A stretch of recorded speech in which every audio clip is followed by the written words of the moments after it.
بسم اللہ الرحمن الرحیم۔ السلام علیکم ورحمۃ اللہ وبرکاتہ۔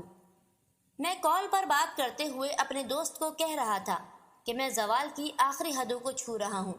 اتنی دیر میں میرے کندھے پر کسی نے پیچھے سے ہاتھ رکھا۔ ہاتھ کی جھریاں بتا رہی تھیں کہ یہ انسان بہت سے نشیب و فراز دیکھ چکا ہے۔ میں پیچھے کی طرف پلٹا ہی تھا کہ سامنے کھڑی بوڑھی خاتون مجھ سے مخاطب ہوتے ہوئے بولی تھی، بیٹا زوال کی کوئی آخری حد نہیں ہوتی، اللہ تعالیٰ سے ڈرتے رہا کرو، جس حال میں بھی رہو شکر ادا کرتے رہا کرو۔ اس بزرگ خاتون کے منہ سے نکلنے والے الفاظ، اس کے پھٹے ہوئے کپڑے، اجڑی ہوئی شخصیت، چھلنی روح اور لرزتے ہوئے میلے کچلے جسم کے برعکس تھے۔ خاتون دماغی معذور اور مانگنے والی لگتی تھی، جبکہ الفاظ کسی فلاسفر سے کم نہ تھے۔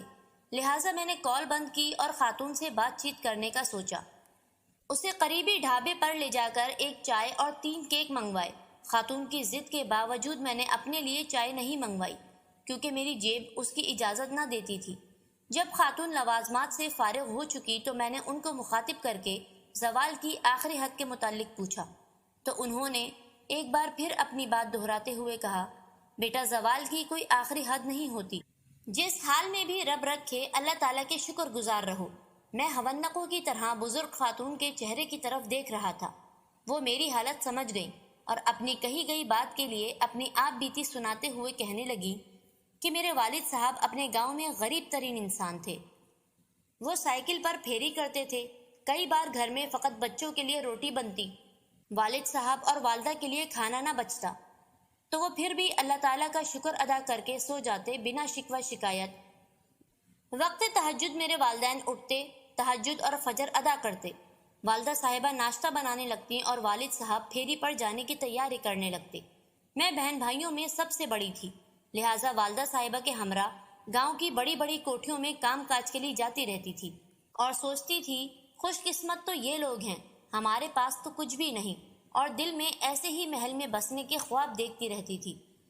چونکہ غریب خاندان اپنے بچوں کی شادی جلد کر دیتے ہیں، لہٰذا میرے والدین بھی میری شادی کی کوشش کرنے لگے، مگر وہ اپنے جیسے غریب گھروں کے لڑکے لاتے جنہیں میں رد کر دیتی۔ یہاں تک میرے والدین اکتا گئے اور انہوں نے میری پسند کا پوچھا تو میں نے پچھلی گلی میں مقیم توحید کا نام لیا، جو کہ والدین کے ساتھ کینیڈا میں سیٹ تھا اور ہر سال سردیوں میں پاکستان آتا تھا۔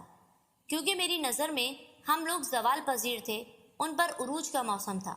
میری بات سن کر والد صاحب نے کہا کہ اپنی حیثیت کے حساب سے خواب دیکھو، وہ لوگ ہم سے بہت بہتر ہیں۔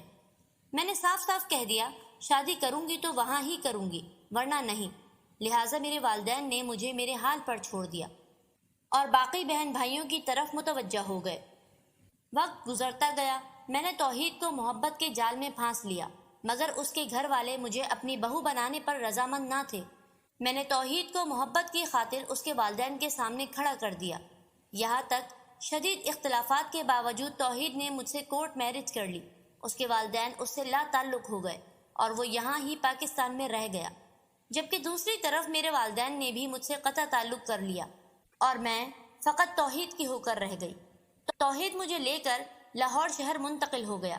کینیڈا میں اس کے والدین کا ذاتی بزنس تھا، لہٰذا یہاں محنت مزدوری اس کے بس کی بات نہ تھی۔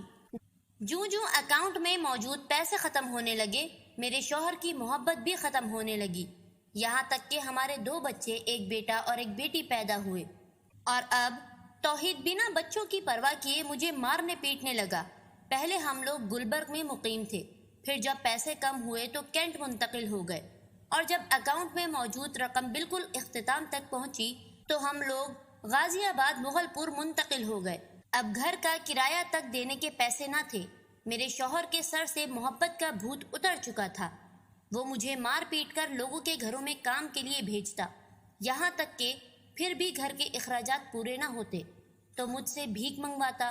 مجھے لگا اصل زوال یہ ہے کہ جو میں دیکھ رہی ہوں، وہ زوال تو کچھ بھی نہیں تھا۔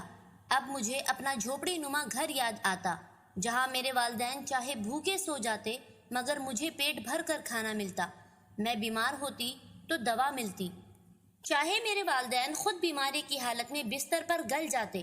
اب مجھے والدین کی شکر گزاری کی سمجھ آنے لگی تھی، مگر آزمائش ابھی باقی تھی۔ جب حالات انتہائی دگرگوں ہو گئے